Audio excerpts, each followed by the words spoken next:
Hello bran, আসসালামু আলাইকুম। কেমন আছো সবাই? আশা করি ভালো। বাংলা দ্বিতীয় পত্রের আরো একটা নতুন ক্লাসে তোমাদের স্বাগতম। এই ক্লাসটা সাজানো হয়েছে বাংলা উচ্চারণের নিয়ম নিয়ে, অর্থাৎ উচ্চারণের এটা হচ্ছে একদম মাস্টার ক্লাস।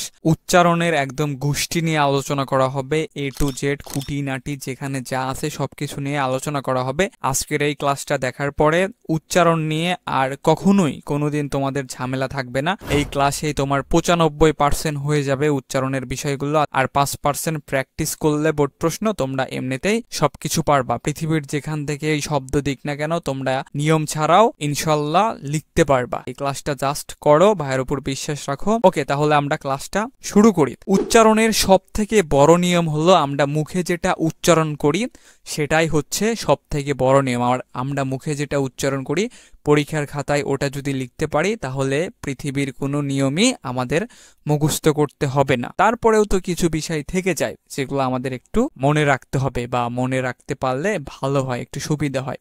তাহলে আমরা 1 নাম্বার নিয়ম নিয়ে আলোচনা করি। এখানে বলা হয়েছে শব্দের শুরুতে অর্থাৎ শব্দের আদিতে যদি অ প্লাস অর্থাৎ অ এর সাথে হিস্যিকার, দীর্ঘিকার, হুস্যকার, দীর্ঘকার, সমযুক্ত খ অর্থাৎ যুক্ত খ ইত্যাদি থাকে তাহলে অ এর উচ্চারণ ওকার হবে। আমি আবারও বলতেছি, শব্দের শুরুতে যদি অ থাকে এবং তারপরে যদি রস্বইকার অর্থাৎ হিস্যি, দীর্ঘি, হুস্যকার, দীর্ঘকার এগুলো থাকে, অ এর উচ্চারণ ও এর মতো হবে।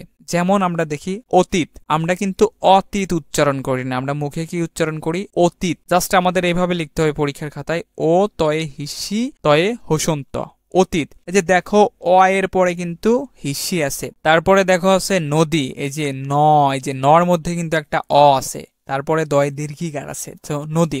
সেই নদীতে এটাও ও এর মতো হবে অর্থাৎ ও কারান্ত হবে, দন্তা নয়ে ওকার দয়ে হিস্যি, নদী। অর্থাৎ তোমার এখানে দীর্ঘি ছিল আর দীর্ঘিটাও কিন্তু মানে হিস্যিকার হয়ে যাবে এখানে।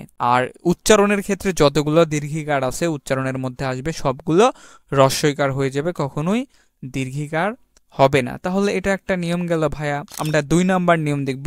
শব্দের শেষে যদি অ থাকে তাহলে এর উচ্চারণ ও কারান্ত হবে। শব্দের শেষেও যদি আমরা উচ্চারণ করার সময় শব্দের শেষে যদি অ চলে আসে তারপরেও এটা হচ্ছে ও কারান্ত হবে অর্থাৎ ওকার হবে। আমরা একটা উদাহরণ দেখব। এখানে দেওয়া হয়েছে কর্ম, কর্ম আমরা কিভাবে উচ্চারণ করতেছি? মর পর কিন্তু মানে মর উপরে একটু ভর দিয়ে উচ্চারণ করছি, কর্ম। ক রয়ে হোসন্ত ময় কর্ম, কর্ম। এই যে ও আছে একটা, উচ্চারণ করার সময় কর্ম ও চলে আসতেছে। তারপরে দেখো প্রাপ্ত, প্রাপ্ত উচ্চারণ করার সময় কিন্তু ও চলে আসতেছে, প্রাপ্ত। এই যে ও, এই জন্য হবে পয় র ফলা আকার পয় হোসন্ত তৈ করত, প্রাপ্ত। আর হস বা হসন্ত তোমাকে বাধ্যতামূলক দিতেই হবে, না দিলে মার্ক কাটা দিবে অর্থাৎ মার্ক দিবে না, 0 দিয়ে রাখবে।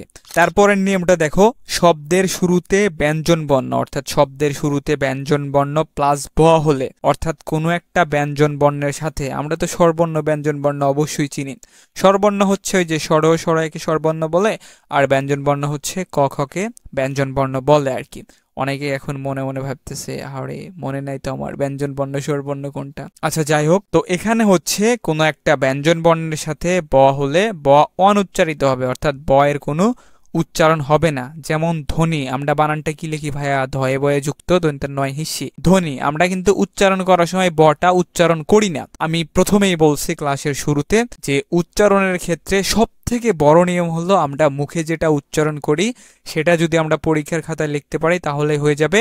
আর আমাদের একটা হস বা হসন্ত দিতে হবে অর্থাৎ যুক্ত অক্ষর যেখানে ভাঙাবো সেখানে হস বা হসন্ত দিতে হবে। আর ম্যাক্সিমাম ক্ষেত্রে যেগুলো সিঙ্গেল ওয়ার্ড আছে অর্থাৎ যে ওয়ার্ডের সাথে হিস্যিকার, হুস্যকার, দীর্ঘিকার, দীর্ঘকার, এ কার, ও কার, ঐকার, ঔকার এগুলা নাই, সেইগুলার নিচে একটা হস বা হসন্ত আমাদের দিতে হবে। আবার যুক্ত অক্ষর ভাঙালেও দিতে হবে, শেষে কোনো সিঙ্গেল ওয়ার্ড থাকলেও, শেষে কোনো বর্ণ থাকলেও ওর নিচে হস বা হসন্ত দিতে হবে। তাহলে আমরা এখানে কি লিখবো? ধ্বনি লিখবো হচ্ছে ধয়ে ওকার দন্তার নয় হিস্যি। আমরা কিন্তু কেউ ধবনে উচ্চারণ করি না, আমরা কি উচ্চারণ করি? ধ্বনি। আমরা যদি মুখে ধবনে উচ্চারণ করতাম অর্থাৎ ধয়ে বয়ে ধব দন্তার নয় হিস্যি, ধবনে এভাবে যদি উচ্চারণ করতাম তাহলে কিন্তু ওইভাবে লিখতাম, কিন্তু আমরা কিন্তু মুখে ওটা উচ্চারণ করি না, যার জন্য আমাদের লিখতে হবে ধ্বনি অর্থাৎ এখানে ব অনুচ্চারিত থাকবে, এর থেকে ভালোভাবে কেউ বুঝাতে পারবে না। তারপরে দেখো ত্বক, তয় বয়ে যুক্ত ক, ত্বক, এটা জাস্ট আমাদের লিখতে হবে ত কয়ে হসন্ত ত্বক। দেখো এখানে ত এর নিচে হসন্ত হইলো না কিসের জন্য, এখানে ত এর পরে বর্ণ আছে, সো এখানে হসন্ত দেওয়া হবে না, মানে দেওয়ার দরকার নাই। অর্থাৎ ত যদি এখানে যুক্ত বর্ণ থাকতো এই জন্য এখানে ততে দেওয়া যাইতো, অর্থাৎ যেখানে আমরা যুক্ত বর্ণ ভাঙাবো এবং দুটা শব্দ লিখবো সেখানে হসব হসন্ত দিতে হবে, আর এখানে দেওয়ার প্রয়োজন নাই। আর ক এর নিচে দিছে, এই ক যদি হসব হসন্ত না দিত তাহলে একটা মনে মনে একার থাকতো, মানে ত্বকে এরকম একটা উচ্চারণ হইতো আর কি, সেই জন্য হসব হসন্ত দেওয়া লাগছে আর কি। তারপরে দেখো হচ্ছে স্বদেশ, এই যে স্বদেশে হচ্ছে আমাদের লিখতে হবে তালিবু স দয়ে একার তালিবু স্বদেশ, এখানে কিন্তু দন্তের শয় বয় আছে, ব কিন্তু আমরা উচ্চারণ করি না মুখে, ব এখানে অনুচ্চারিত, এই জন্যই থাকবে। আর আমরা যদি উচ্চারণ করতাম মুখে তাহলে আমরা অবশ্যই লিখতাম। আর তোমার হচ্ছে একটা নিয়ম বলে দিচ্ছি, যদি তালিবুস্ব থাকে, দন্তেস্ব থাকে এবং মূর্ধন্যস্ব থাকে, সবসময় হচ্ছে বড় স হবে, অর্থাৎ তালিবুস্ব হবে। এক দুটা ব্যতিক্রম থাকতে পারে, তবে তোমার 99% তোমার হচ্ছে এরকম বড় স হবে, ঠিক আছে। বাংলা দ্বিতীয় পত্র ব্যাকরণ স্পেশাল সাজেশন, এই সাজেশনে 1 থেকে 7 পর্যন্ত উত্তর স থাকবে, লিখিত অংশের সাজেশন থাকবে, লিখিত অংশ লেখার নিয়ম থাকবে। ব্যাকরণ অংশে এই সাজেশনে কমন সম্ভাবনা 95% প্লাস, ডিসক্রিপশনে সাজেশন ডেমো এবং পাবলিক রিভিউ দেওয়া হলো। আর এই সাজেশনটা হোয়াটসঅ্যাপে পিডিএফ আকারেই দেওয়া হবে, যারা নিতে চাও বিকাশ বা নগদে 99 টাকা সেন্ড মানি দিলে আমি তোমাদেরকে সাজেশন পিডিএফটা দিয়ে দিব।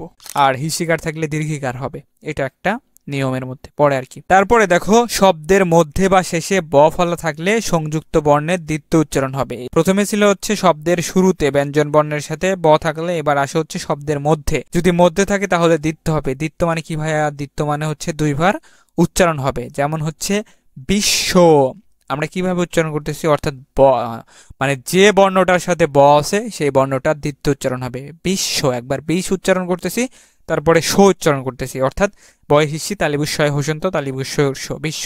এখানে যুক্ত অক্ষর ভাঙানো হয়েছে, যার জন্য এখানে হসবা হসন্ত দেওয়া লাগছে।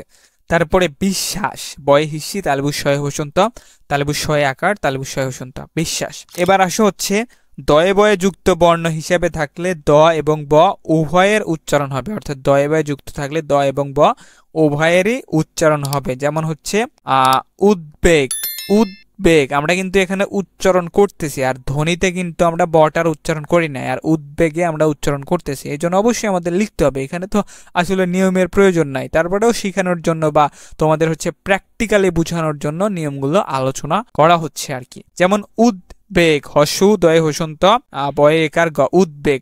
উদ্বোধন, হসু দয়ে হসন্ত বয়ে করব ধয়ে ওকার দন্তের নয় হসন্ত, উদ্বোধন। তারপরে দেখো যদি গয়ে বয়ে থাকে, গয়ে বয়ে যুক্ত বর্ণ হিসেবে থাকলে গ এবং ব উভয় উচ্চারিত হবে। যেমন দিক বিদিক, দিক বিদিক দয় হিসি গয়ে হসন্ত বয়ে হিসি, এই যেখানে গ আছে ব আছে। তারপরে দিক বিজয়, দিক বিজয় দয় হিসি গয়ে হসন্ত বয়ে হিসি বর্গীর জ অন্তস্থ, দিক বিজয়। এরপরে আসো হচ্ছে ব অথবা ম প্লাস হচ্ছে ব ফলা থাকলে ব উচ্চারিত হবে, অর্থাৎ বয়ে বয়ে যুক্ত বা ময়ে বয়ে যুক্ত যদি থাকে তাহলে উভয় উচ্চারিত হবে। যেমন 90, এটার বানানটা কিরকম? দন্তের নু বয়ে বয়ে যুক্ত হস্য 90। আর আমরা যখন উচ্চারণ লিখবো তখন কিভাবে লিখতে হবে? দন্তের নু বয়ে হসন্ত বয়ে করব হস্য 90।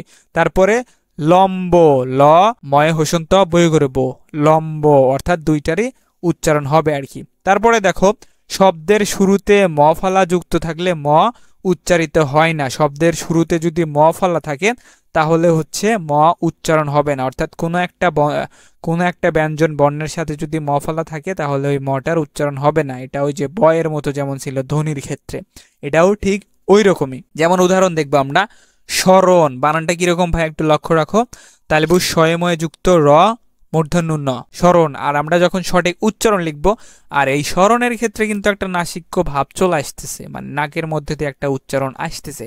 সো যেগুলা হচ্ছে নাকের মধ্যে দিয়ে চলে আসবে সেগুলাতে চানফালা দিতে হবে, অর্থাৎ চন্দ্রবিন্দু দিতে হবে। যেমন হচ্ছে তালেবু শয়ে চন্দ্রবিন্দু, রয়ে ওকার, দন্তান্ন স্মরণ। আর মূর্ধন্য ন থাকলে সবসময় দন্তান্ন হবে, দন্তেশ্ব থাকলে সবসময় তালিবুস্য হবে। তারপরে দেখো স্মারক, বানানটা কিরকম ভাইয়া? দন্তের শয়ময়ে যুক্ত আকার র ক, স্মারক। এটা যখন আমরা উচ্চারণ লিখবো কিভাবে লিখতে হবে? তালিবুস্যয় চন্দ্রবিন্দু আকার রয়ে ওকার ক স্মারক।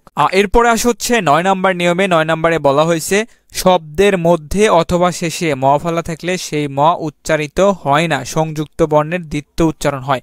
অর্থাৎ কোনো একটা বর্ণের সাথে যদি ম ফলা থাকে সেই মটা উচ্চারণ হবে না, আর যে বর্ণের সাথে ম ফলা থাকবে অর্থাৎ ম যুক্ত থাকবে ওই বর্ণটা দিতে হবে। যেমন হচ্ছে ছদ্ম, এখানে কিন্তু আমরা ম উচ্চারণ করতেছি না, আমরা ছদ্ম কিন্তু উচ্চারণ করি না, আমরা কি উচ্চারণ করি ছদ্ম।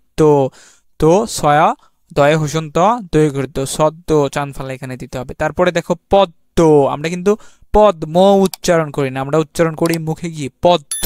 অর্থাৎ এটার সব থেকে বড় নিয়ম হচ্ছে আমরা মুখে যেটা উচ্চারণ করি সেটা আমাদের লিখতে হবে। পদ্ম কিরকম হবে, প দয়ে হসন্ত দয় গৃহীত চন্দ্রবিন্দু পদ্ম। তারপরে দেখো শব্দের মধ্যে অথবা শেষে ম ফলা যুক্ত থাকলে সেই ম সবসময় দ্বিতীয় উচ্চারণ হয় না। আবার কিছু কিছু আছে যে শব্দের শেষে অথবা মধ্যে থাকলে সেই মটা সবসময় দ্বিতীয় উচ্চারণ নাও হতে পারে, এগুলা হচ্ছে একটু ব্যতিক্রম। যেমন হচ্ছে দেখো এখানে ম তোমার হচ্ছে উচ্চারণ হবে আর কি, এখানে ওই বর্ণটার দ্বিতীয় উচ্চারণ হবে না। বাগ্মিটা কিরকম হবে, বয়ে আকার গয়ে হসন্তময় হিসি বাগ্মি। তারপরে যুগ্ম, যুগ্ম আবার হচ্ছে অন্তুস্থ জ থাকলে বর্গীয় জ হবে, ঠিক আছে, সব সময় বর্গীর জয়ে হুস্যু গয়ে হসন্তময় কর্ম যুগ্ম।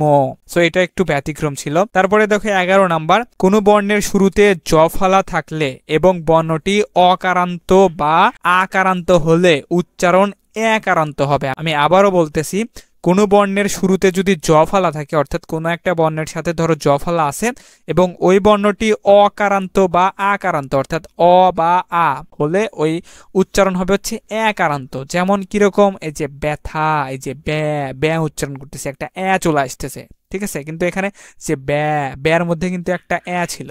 সো এই জন্য বয় জফলা আকার থয় আকার ব্যথা ন্যায় ন্যায়, এই যে চলে আসতেছে কিন্তু, তো নয় জফলা আকার অন্তুষ্ট ন্যায়। আবার দেখো 12 নাম্বার নিয়ম, শব্দের মধ্যে অথবা শেষে যুক্ত ব্যঞ্জন বর্ণের সাথে জফলা যুক্ত থাকলে সেই জফলার কোনো উচ্চারণ হয় না। এটা আবার কিরকম, জফলা যুক্ত থাকবে কিন্তু এটার উচ্চারণ হবে না। যেমন সন্ধ্যা, এখানে কিন্তু দন্তের স দন্তের নয়ে ধয়ে যুক্ত জফলা আকার আছে, এটা হচ্ছে সঠিক বানান। আর উচ্চারণ করার সময় আমরা কিন্তু এই ধয়ে জফলাটা উচ্চারণ করছি না, এই জন্য আমাদের পরীক্ষার খাতায় এটা লেখারও দরকার নাই। আমরা এটা কিভাবে লিখব, আমরা লিখব হচ্ছে তালেবু শয়ে ওকার দন্তের নয়ে হসন্ত ধয়ে আকার সন্ধ্যা। তারপরে স্বাস্থ্য, স্বাস্থ্য তালেবু শয়ে আকার দন্তের শয়ে হসন্ত থয়ে করথ স্বাস্থ্য, এইভাবে আমাদের লিখতে হবে। শব্দের শুরুতে ব্যঞ্জন বর্ণের সাথে র ফলা যুক্ত থাকলে তার উচ্চারণ ও কারান্ত হবে। শব্দের শুরুতে যদি ব্যঞ্জন বর্ণের সাথে র ফলা থাকে তাহলে ও কারান্ত হবে। যেমন হচ্ছে প্রকাশ, এই যে প্র, এই যে ও চলে আসতেছে কিন্তু ওই ও চলে আসতেছে দেখাই ও কারান্ত হবে প্র। পয় র ফলা ওকার কয়ে আকার তালে বুঝতে প্রকাশ। গ্রহ, গয় র ফলা ওকার হয়ে গ্রহ গ্রহ। এভাবে আমাদের উচ্চারণগুলো লিখতে হবে। আমরা যখন প্র্যাকটিস করব তখন এইভাবে আমরা মুখে উচ্চারণ করবো আর সিলেবল ভেঙে ভেঙে উচ্চারণ করার চেষ্টা করব, তাহলে আমাদের আর ভুল হবে না। তারপরে দেখো যে রফলা শব্দের মধ্যে অথবা শেষে ব্যঞ্জন বর্ণের সঙ্গে যুক্ত হলে তাহলে সেই বর্ণটির দ্বিতীয় উচ্চারণ হবে। আবার রফলা যদি শব্দের মধ্যে অথবা শেষে থাকে তাহলে হচ্ছে সেই বর্ণটির দ্বিতীয় উচ্চারণ হবে। যেমন রাত্রি, রাত্রি রয় আকার তয় হুসন্ত তয় রফলা ইসি রাত্রি। ছাত্র, ছাত্র ছয় আকার তয় হুসন্ত তয় রফলা ওকার ছাত্র।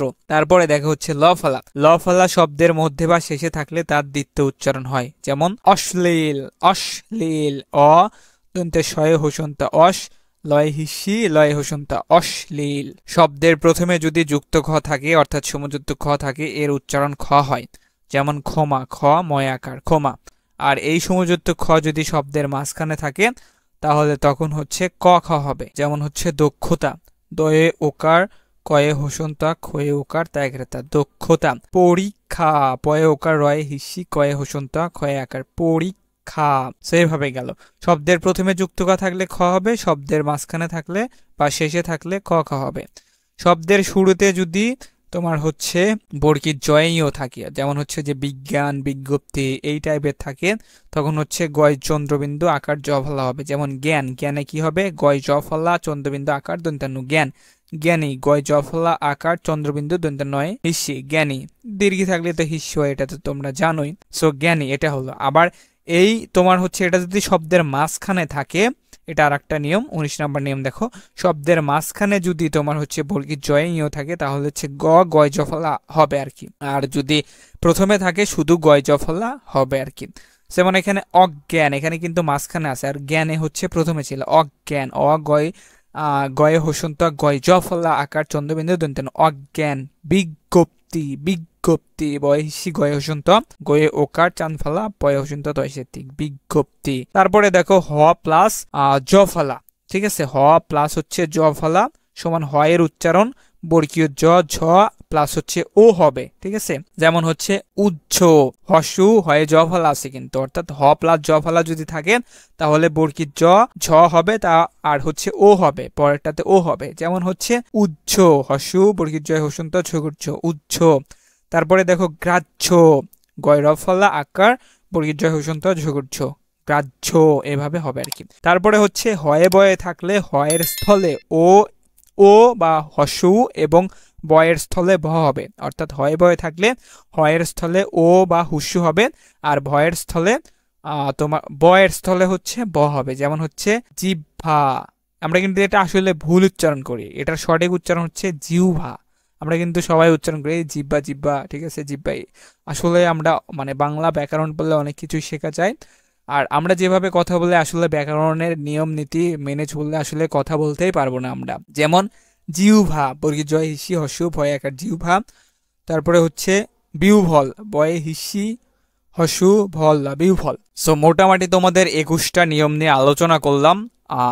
এটা হচ্ছে তোমার more than enough for HSC, এর বেশি তোমাদের কিছু লাগবে না। এখন এগুলা যদি প্র্যাকটিস করো, আমরা এর পরের ভিডিওতে সাজেশন দিব, সাজেশন বলতে 30টা বাক্য নিয়ে প্র্যাকটিস করব, ওখানে ক্লাসটা দেখো, তাহলেই আরও ভালো প্রিপারেশন হয়ে যাবে, ঠিক আছে।